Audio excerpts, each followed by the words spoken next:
Hi, I am sharing with you today because I thought it might be fun to hear maybe a slightly different experience from other people. I have actually been fostering fearful dogs for about 9 years.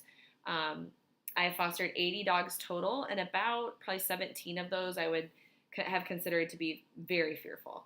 Um, I think that my aspirations towards um, fearful dogs was because my first dog, Tegan, was a bonded dog with her sister, her litter mate, until she was 8 months old, and then she was separated for adoption. And she was the more submissive of the two. So, she showed a lot of fearful tendencies.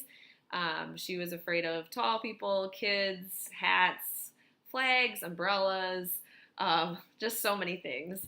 And so we worked through training classes, like learning tricks. I mean, nothing, we didn't go to any specific fearful dog classes, but by increasing her confidence and for working on our bond together, um, the confidence she was able to build in those structured environments really carried over to other areas of her life. So she was able to go into new situations with more confidence and overcome those fears. And now today, she's a very confident dog. She's a great leader for the other foster dogs that we have. One other thing that really helped for her was that I started fostering, right, like within the first 2 months because she was used to having another dog around. I thought that that would help. Um, so that could be an idea for people as well. But in terms of fearful dogs, I have a lot of experience to share from. So I thought this might be fun. So the first question, why did I join the group? I joined a few years ago because I thought it would be a helpful resource in dealing with fearful foster dogs and just hearing other people's experiences, because if there's anything I've learned, it's that every dog is different. So even though I fostered 80 dogs, what worked with one might not work with the next one. So I just thought having more tools in my tool belt would be a good idea. It says, had I lived or trained a fearful dog or any dog before? Before Tegan, before my first dog, no. We had a farm dog growing up, but that was it. We didn't have any indoor dogs, so I didn't have a lot of experience with dogs. And so I think if for anything, hopefully that's encouraging to other fosters. That's something I have to remind myself when I look at an application for a fearful dog. I don't want to turn away those first-time dog owners. If I meet them and they're willing to put in the work and they truly love the dog, they'll do it. I did. And so if any of you are new dog owners, just know that it doesn't matter if you have no prior experience at all. I had none, zero. If you're willing to read books and go to training classes and put in the effort and the time, and you truly love that dog, you'll make it work. You will do it. Okay, my biggest challenge, I think the biggest challenge in terms of fostering is just that you want those dogs to be able to tolerate the transition of going to a new home. And so the sooner you can get them socialized and, trying to function to the best of their ability, the better. But as we all know probably, there is no timeline when it comes to a fearful dog. What works for one dog might be perfectly leash trained within a couple weeks, and they're not afraid of things that they were afraid of the first day. And other dogs, it might take you 3 or 4 months to get down the block, and that is just what it is.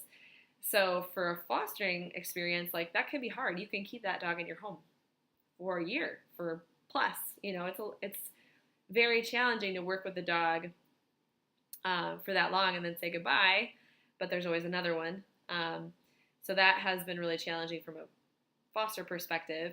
As an adopter, I've also adopted a fearful dog since Tegan, she was incredibly fearful, like, defecating or urinating when she made eye contact, shaking uncontrollably when people are around that she didn't know. And now, I trust her with my 2-year-old nephews. Even before, she's great. Of course, I monitor to make sure that they are treating her with respect, and she gets constant treats from them. She has come so far. We can go into PetSmart. We can go walk around a busy lake. So she's come really far. But in terms of an adopter, I would say the biggest challenge is just that there are setbacks. You might think that you're smooth sailing, and then the next day she wants to spend the whole day in the basement, and she's terrified, and you don't know why. So there are setbacks. So just knowing that not every day is going to be a good day, and not every day is going to be a step forward, and that's okay. And you just got to consistently show them love and respect, and be confident. You know. I guess that kind of ties into my epiphanies too, is just knowing that it's kind of a roller coaster, and what works for someone else's dog doesn't necessarily work for yours, or work for the first foster dog may not work for the next 5. You got to just keep reading and trying things, and this website's great for that reason.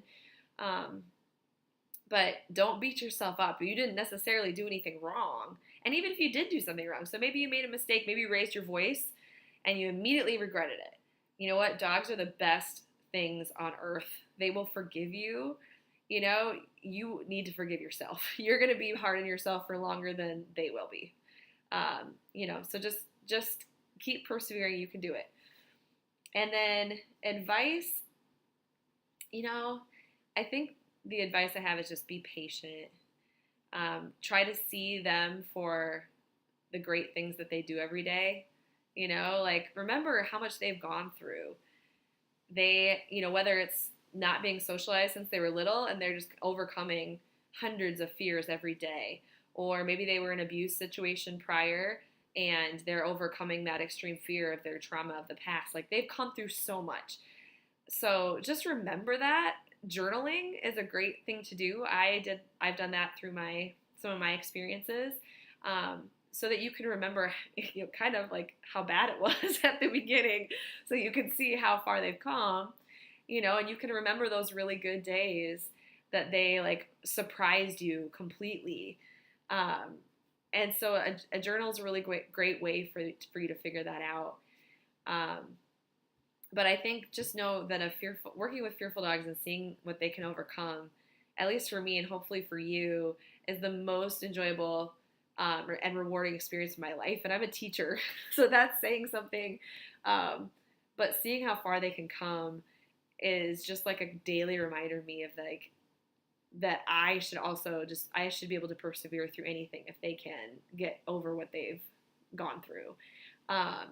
And teaching me how to trust people again and give second and third and fourth and fifth chances, because these dogs are incredible creatures that can do that. So I have really had the most amazing experience with the fearful dogs I've worked with.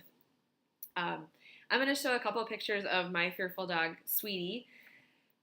I've had her for 3 years now, and she was the one I was talking about before that was so fearful she would shake and urinate and things like that when she saw people. So you can see some pictures of her when she first came to my house as a foster dog, and then some of her now and how confident she is. And she is such a great trainer for the fearful dogs that I foster, as well as Tegan, my first fearful dog. They're incredible influences on these shy dogs and are willing to put on the brave face for the other dogs that enter our home. So enjoy these adorable pictures. Thanks for listening.